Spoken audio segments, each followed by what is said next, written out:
Hello mes bichettes, je vous retrouve aujourd'hui pour une nouvelle vidéo. Donc je vous donne mon expérience que j'ai eue en faisant mon augmentation mammaire. Je pense que ça peut répondre à des questions que certaines se posent, de partager mon expérience avec vous. N'hésitez pas, si vous avez la moindre question, n'hésitez pas, envoyez-moi un mail. Faites-moi un message, que ce soit via Instagram, mon adresse mail. N'hésitez pas, posez-moi toutes les questions que vous avez à me poser. Moi je le fais maintenant parce qu'il y a déjà un petit moment que je l'ai fait. Pourquoi? Parce que j'ai assez de recul avec le temps et je peux parler aussi de la durabilité et voir un petit peu comment ça se passe après quelques années. Donc il y a un petit peu plus de 4 ans, je me suis fait une augmentation mammaire, non pas pour avoir des seins comme Nabila, mais pour avoir tout simplement de la poitrine. Pourquoi? Parce que j'étais plate, aussi plate qu'une planche à repasser. Vous voyez, une planche à repasser et moi à côté, c'était identiquement la même chose. J'étais vraiment plate. J'avais vraiment l'impression d'être une petite fille. J'avais pas l'impression d'avoir un corps de femme. J'ai réfléchi mais très très longtemps.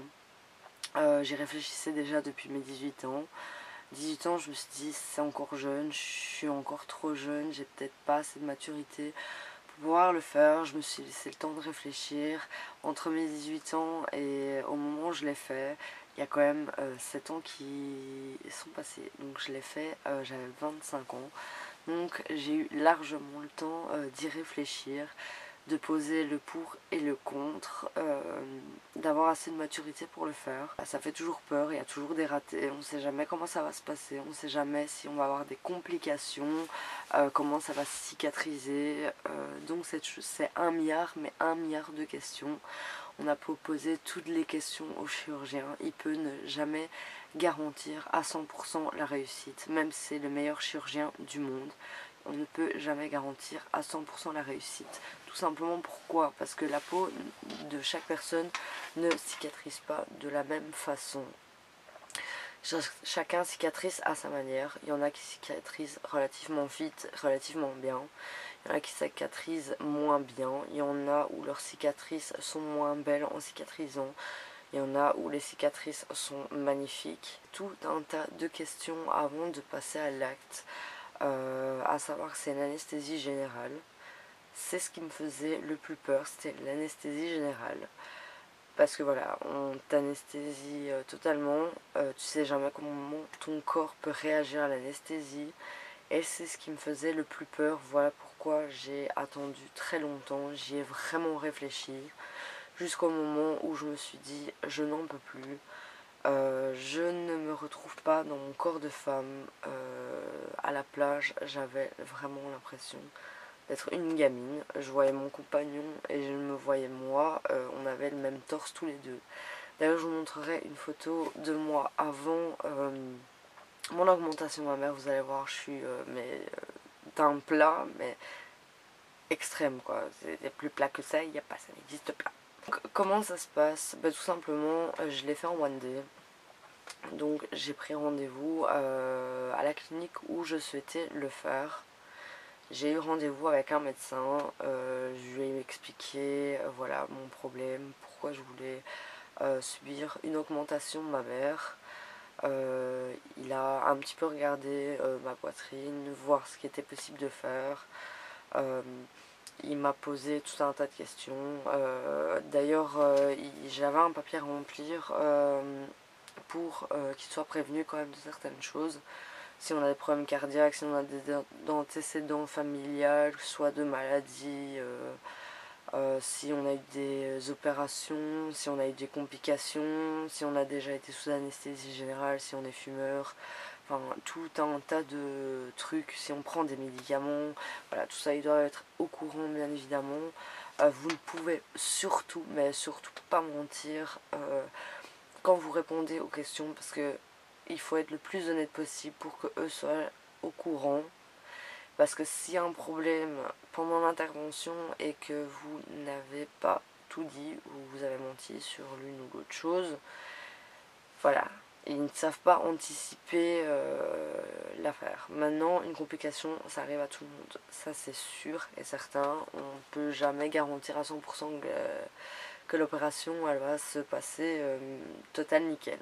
J'ai eu rendez-vous, c'était en mars 2014. Ça remonte. En mars 2014, donc j'ai été voir ce médecin. Je lui ai expliqué ma motivation.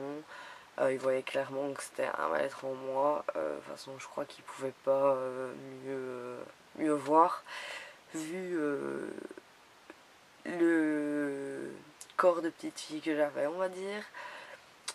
Donc il m'a conseillé certaines prothèses ou certaines mensurations, enfin certaines dimensions de prothèses. Maintenant c'était vraiment à voir le jour avec le chirurgien et tout ça. Donc il a regardé un petit peu ma poitrine, ce qui était possible de faire par rapport à ma morphologie, à ma taille et tout ça. Parce que voilà, maintenant on va pas vous mettre des trucs énormes comme des pastèques, or que vous êtes toute fine. Il faut quand même que ce soit proportionnel avec votre corps. Ça, j'étais d'accord avec lui, je voulais pas quelque chose de surdimensionné, je voulais avoir une poitrine tout simplement pour me sentir bien, pour me sentir femme, pour être bien dans ma peau, pour être bien dans mon corps. Maintenant, comme je dis, je vous incite pas à faire de la chirurgie esthétique, mais pour celles qui ont vraiment un mal-être, qui sont super mal dans votre corps, même ne fût-ce que demander des avis à un chirurgien, faites-le. Prenez rendez-vous et demandez des avis, posez toutes les questions que vous avez à poser. Maintenant, vous avez le temps de le faire. Moi, voilà. J'ai attendu 7 ans avant de le faire, donc j'ai vraiment bien pris le temps. J'ai vraiment bien réfléchi. J'en ai parlé avec mon compagnon, voir si lui en était d'accord. Lui m'a dit, écoute, c'est vraiment un mal-être pour toi, fais-le. Pour moi, c'est pas nécessaire parce que voilà, je t'aime comme tu es. Mais si pour toi, ça peut te servir à te sentir mieux dans ta peau, fais-le, je te soutiens à 100%. Je t'accompagnerai et je prendrai soin de toi. À partir du moment où il m'a dit ces choses qui étaient super rassurantes pour moi, j'ai passé le cap. Le 18 avril 2014 arrive le jour de l'intervention, donc à savoir qu'il faut être à jeun à partir de minuit. J'étais stressée comme une dingue. À savoir que je suis fumeuse, donc j'ai dû arrêter de fumer 15 jours avant pour la cicatrisation, pour que la cicatrisation se passe très bien. Et le jour d'intervention, je me lève super tôt. Déjà, je meurs de soif, mais je ne peux pas boire. Je ne peux juste brosser mes dents et recracher l'eau. Je ne peux rien avaler. Je devais être là-bas à 11 h du matin. Donc maman est venue avec parce qu'elle était aussi stressée que moi, ça c'est clair, vu qu'elle était complètement contre. Mais voilà, je lui ai expliqué, je lui ai dit que voilà, c'était plus possible, qu'il fallait que je passe par là pour que je me sente bien à ma peau. Donc elle m'a dit ok, mais je veux t'accompagner le jour de l'intervention. Donc j'avais mon compagnon et ma maman près de moi. Arrivé le jour de l'intervention, on va à la clinique, ils me prennent en charge. Je vois le chirurgien, il me repropose de nouveau, il me montre plusieurs prothèses, je lui montre un petit peu en photo ce que je désire. Il regarde un petit peu au niveau de... Il me mesure au niveau de la poitrine, bon clairement j'avais rien, donc il n'y avait pas grand chose à mesurer. Voilà, il m'a dit, voilà, on peut mettre telle prothèse, à savoir que moi c'est du silicone dur, donc... il y en a que c'est en sérum physiologique, ça dépend ici. C'est vraiment en silicone dur, les poches sont granuleuses. Il m'a montré une poche qu'il allait me mettre, elles sont vraiment toutes granuleuses. C'est pour que le corps adhère mieux à la prothèse, parce que à savoir qu'il y a des possibilités de rejet, que ce soit pas spécialement dans la première année, il peut y avoir un rejet quelques années après l'intervention. Elles sont vraiment toutes granuleuses pour que le corps les accepte au mieux possible. Voilà, ils ne savent jamais d'avance si le corps va accepter ou s'il va pas accepter. Ça, c'est vraiment selon votre corps, comment elles vont les prendre. Donc, il me mesure, il me fait tous les petits pointillés et tout ça, et il me dit que voilà, il doit mettre des prothèses quand même assez larges du fait que j'ai un emplacement assez large, malgré que je sois fine. Donc, il m'explique tout correctement comment va se dérouler l'intervention et tout ça. Donc après m'avoir expliqué tout ça, je vois l'anesthésiste qui me dit voilà comment l'anesthésie va se passer. Il me demande si j'ai des questions au niveau de l'anesthésie. Et je lui dis je veux pas mourir. Vous voyez, c'est ce que je lui ai dit, je veux pas mourir. Il me dit vous inquiétez pas, il y a vraiment un cas très minime pour qu'il arrive une catastrophe. Bon, ça s'est déjà vu que lors d'une intervention esthétique, il y en est où le cœur ne supporte pas et le cœur lâche, mais c'est vraiment exceptionnel. Vraiment des cas, je crois qu'il y en a une sur 1 million, mais voilà, c'était la chose qui me faisait le plus peur, c'était la première fois que je me faisais opérer. Donc voilà, j'étais en flip total. Donc de là, ils me mettent une charlotte sur la tête, un peignoir d'hôpital, un truc magnifique. Ils me descendent au bloc opératoire, où là je rentre, il y a 1 million d'assistants, d'infirmières, machin, bordel. Donc déjà là ça fait un peu stressé, où tu vois 10 personnes autour de toi, tu fais oh, c'est tout ça qui va s'occuper de moi, ok. Donc ils m'ont installé sur la table d'opération, ils ont commencé à préparer tout ce qu'ils avaient à préparer. De là ils m'ont même pas dit qu'ils m'avaient mis, oui ils m'ont mis le cathéter, mais ils m'ont même pas dit que l'anesthésie commençait à couler. Donc à un moment je me suis sentie partir clairement, et j'ai commencé à rigoler comme une dingue en fait. Ouais, voilà, ma réaction a été, c'est que j'ai commencé à rigoler comme une folle. Et, euh, et là, ils m'ont demandé pourquoi je rigolais. Et je leur ai dit, je sens l'effet de l'anesthésie. Et là, je me suis endormie. Et je me souviens de plus rien. L'intervention a duré 1 heure et demie. Parce qu'il a essayé plusieurs prothèses. Du fait que sur le peu que j'avais une légère asymétrie d'un côté que de l'autre. Donc j'ai une prothèse légèrement plus grosse du côté droit, et du côté gauche un peu moins grosse.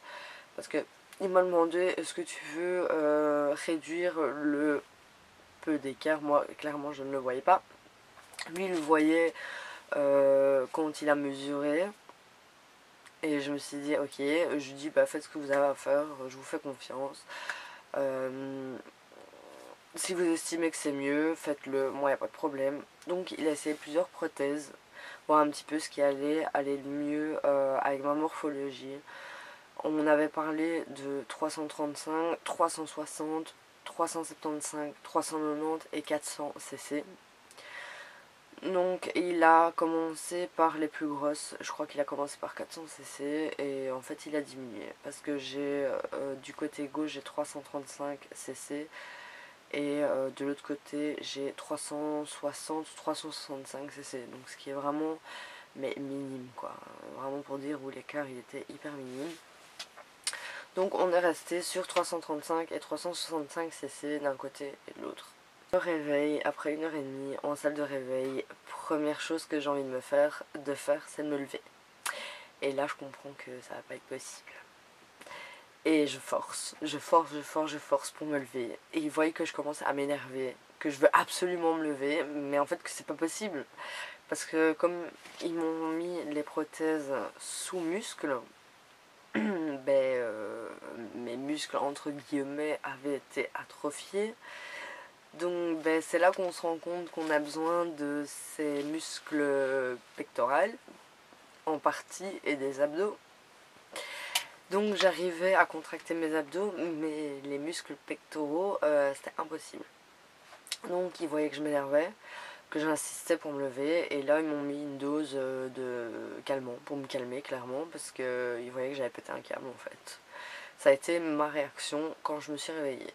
Il y a des gens, ils ont peut-être ils ont des réactions totalement différentes, mais moi ma réaction a été que j'ai envie de me lever, j'ai envie de voir mon compagnon et ma maman, et j'ai envie qu'on me foute de la paix, clairement. Donc de là, ils m'ont mis le calmant, ils m'ont remonté en haut, où ma maman et mon compagnon m'attendaient. Le chirurgien remontait, j'avais un soutien de contention, donc les horribles soutiens qui soutiennent à mort avec un gros scratch au-dessus, qui est vraiment loin du glamour, mais c'est ce qu'il faut.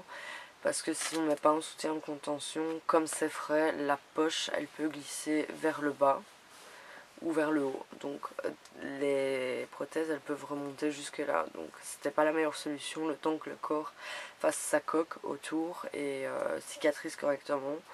Donc de là il est remonté, Il a enlevé le soutien pour me montrer et là j'ai pleuré, rigolé en même temps parce que j'étais en même temps heureuse de l'avoir fait et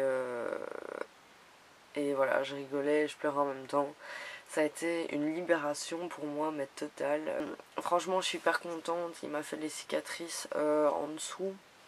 Donc il n'est pas passé par l'aisselle, il n'est pas passé par le mamelon, il est passé vraiment par le dessous. Donc mes cicatrices sont cachées par mon soutien. La cicatrice, elle n'est pas plus grande que ça, elle est super petite. Donc de là, il m'a donné des antidouleurs, il m'a dit ce qu'il y avait à faire, il m'a donné une prescription médicale. Donc de là, je suis rentrée chez moi, j'ai dormi tout le long dans la voiture, clairement. J'étais cassée de l'anesthésie. Je suis rentrée chez moi, j'ai été me recoucher, j'ai dormi pendant 2 jours. Mais l'avantage c'est que je n'ai pas été malade avec l'anesthésie. Les 3 quarts des gens que je connais qui ont subi une intervention sous anesthésie générale, souvent ils sont malades. Moi j'ai pas été malade du tout, mais je dormis pendant 2 jours. Ça m'a cassé, mais littéralement. Donc ce qui était bien, c'est que je pouvais me laver. Comme j'avais des pansements, mais les upsides, donc les upsides c'est quoi? C'est un pansement plastifié qui peut être mouillé sans problème. Donc je pouvais prendre directement ma douche, ça c'était vraiment un bonheur parce que devoir me laver à l'évier ou comme une vieille mémère, non c'était hors de question, il fallait que je prenne ma douche, il fallait que je me lave et tout ça. Voilà, mon compagnon m'aidait vu que je savais lever mes bras sans problème mais je ne savais pas les lever en l'air. Donc pour laver mes cheveux c'était un peu grosse galère. Je pouvais enlever mon soutien aussi de contention, donc la première fois que je l'ai enlevé, j'ai senti d'un coup le poids, ça fait ouh, je dis ouh, quand même. Mais voilà, pour moi c'était nouveau, mais quand j'ai vu le résultat, j'étais hyper contente. Mais c'était hyper gonflé, donc voilà, le résultat, on le voit pas tout de suite. Ça commence à dégonfler après 1 mois, 2 mois, mais vraiment le résultat final, on le voit après 1 an. J'ai une infirmière qui venait tous les 2 jours changer mes pansements, voir un petit peu l'évolution de mes points, enfin de mes sutures, si ça cicatrisait bien, désinfecter, tout ça. Franchement, j'ai eu une infirmière au top qui venait à la maison. Franchement, j'ai vraiment été bien suivie, que ce soit infirmière, mon compagnon et tout ça qui m'aidait. Donc j'ai repris le boulot après 10 jours. Le médecin m'a dit 15. Mais j'ai repris après 10 jours parce que je me sentais bien. Sauf que voilà, je pouvais pas soulever de poids. Je pouvais pas le soulever plus de... C'était 2 ou 4 kilos. Donc voilà, ces cheveux c'était suffisant. J'évitais les mouvements trop brusques. Mais voilà, j'ai repris tout doucement. Ça a été super bien. Je voyais l'évolution au fur et à mesure du temps de ma poitrine. Ça a fortement dégonflé, mais j'étais toujours aussi contente. J'ai refait un médecin de contrôle avec le chirurgien qui m'a dit clairement que voilà, tout s'était bien passé, que les cicatrices étaient super belles, franchement, les cicatrices elles sont magnifiques. On les voit presque plus, on voit légèrement, mais franchement elles ont super bien cicatrisé. Et 1 an après, j'ai vu vraiment le résultat final et j'étais plus qu'enchantée. Vraiment, je ne le regrette pas. Maintenant, après 4 ans, je ne le regrette toujours pas. Je suis toujours aussi contente. Je vis normalement. C'est pas parce que j'ai des prothèses que je ne vis pas normalement. Je fais du sport, je fais de la musculation et tout ça. Comme c'est sous muscle, il n'y a pas de danger qu'elle se déforme, rien. Il me les a garantis entre 15 et 20 ans. Donc voilà, la durée de vie des prothèses sont quand même plus haute qu'avant. J'ai jamais eu de soucis jusqu'à présent avec. J'ai jamais eu de douleur, jamais rien. Honnêtement, je touche du bois, tout se passe très très bien. Et ce sera recommencé, je recommencerai sans problème parce que j'ai vraiment vécu une très belle opération. Le seul inconvénient que j'ai eu, qui a été quand même un gros inconvénient, c'est que j'ai perdu énormément mes cheveux. J'ai perdu presque l'intégralité de mes sourcils. J'ai perdu la moitié de mes cils et j'ai perdu la moitié de mes cheveux. Là, c'était la catastrophe monumentale. Je faisais ça dans la douche, j'avais des poignées de cheveux qui venaient avec. On aurait dit que j'avais fait de la chimio, j'en ai pleuré tellement je perdais mes cheveux. C'était horrible, horrible, horrible. Je crois qu'il me restait 4 poils sur la tête déjà qui sont fins. Alors là, c'était la catastrophe totale. Donc de là j'étais voir une dermato qui m'a conseillé de faire des piqûres de bépantène et de biotine et de mettre une lotion tous les soirs sur mon cuir chevelu. Et franchement ça a été le miracle total pour moi. Ça, mes cheveux ils ont repoussé mais vraiment bien. J'ai rattrapé pas l'entièreté de la masse que j'avais, mais franchement mes cheveux ont super bien repoussé. Mes sourcils, tout n'a pas repoussé. Voilà pourquoi j'ai fait un maquillage permanent. Donc il n'y a que cette solution qui pouvait résoudre mon problème. Mais franchement, à part le fait d'avoir perdu mes cheveux, je le referais mais les yeux fermés sans problème. Vu que dans mon cas tout s'est très bien passé, ça a super bien cicatrisé, j'ai pas eu de complications. Je peux pas dire que j'ai eu mal, c'est gênant, oui c'est gênant parce que voilà, il faut dormir le plus assis possible, on peut pas dormir sur le côté, ni rien, ni sur le ventre pour celles qui aiment dormir sur le ventre. Si je voulais me lever c'était compliqué parce que je devais réveiller mon compagnon pour qu'il me lève par le dos parce que de moi-même j'arrivais pas à contracter mes pectoraux.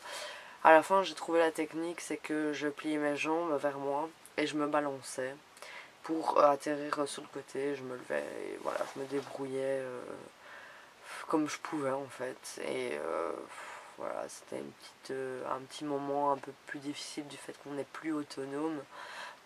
Voilà, il faut demander de l'aide autour de soi, mais voilà, c'est d'une courte durée, c'est vraiment histoire d'une semaine et une semaine après, voilà, c'est passé, on retrouve son autonomie et tout ça. Mais voilà, je regrette vraiment, vraiment pas. Niveau prix, je pourrais pas vraiment vous informer parce que quand moi je l'ai fait en 2014, la loi n'était pas encore passée, où c'était encore à du 12% tout ce qui était esthétique. Maintenant je crois que c'est passé à 21%. Donc moi j'ai payé 3000 € à l'époque. Maintenant ça dépend aussi un peu les chirurgiens esthétiques et ce qu'ils demandent. Maintenant je dirais entre 3005 4000, ça dépend. Vraiment ça dépend, je ne saurais pas vous dire du tout, je peux pas vous dire une bêtise, dire voilà j'ai payé ça, vous allez payer ça, non. Le mieux c'est de s'informer auprès d'un chirurgien esthétique et de voir un petit peu ce qu'il pratique comme prix. Donc voilà pour cette vidéo, j'espère que ça vous aura plu. N'hésitez pas à me poser des questions, si vous avez des questions à me poser. Vous pouvez me contacter via Instagram ou via mail, c'est comme vous le souhaitez.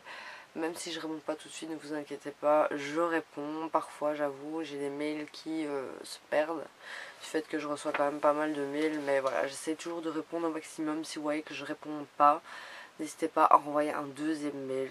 C'est pas que je veux pas répondre, c'est que je ne l'ai tout simplement pas vu. Donc voilà, n'hésitez pas à renvoyer un mail ou venez directement sur Instagram. Là, il y a plus de chances que je le voie beaucoup plus rapidement. Donc voilà pour cette petite vidéo, n'hésitez pas à liker la vidéo, n'hésitez pas à vous abonner, ce sera juste là. N'hésitez pas à aller voir mes autres vidéos. Je vous retrouve la semaine prochaine pour une autre vidéo. Là je ferai un test produit make-up que j'ai eu l'occasion de tester. Mais je vous montrerai tout la semaine prochaine, je vous expliquerai tout la semaine prochaine. Donc je vous dis à la semaine prochaine, je vous fais plein de gros bisous, prenez soin de vous.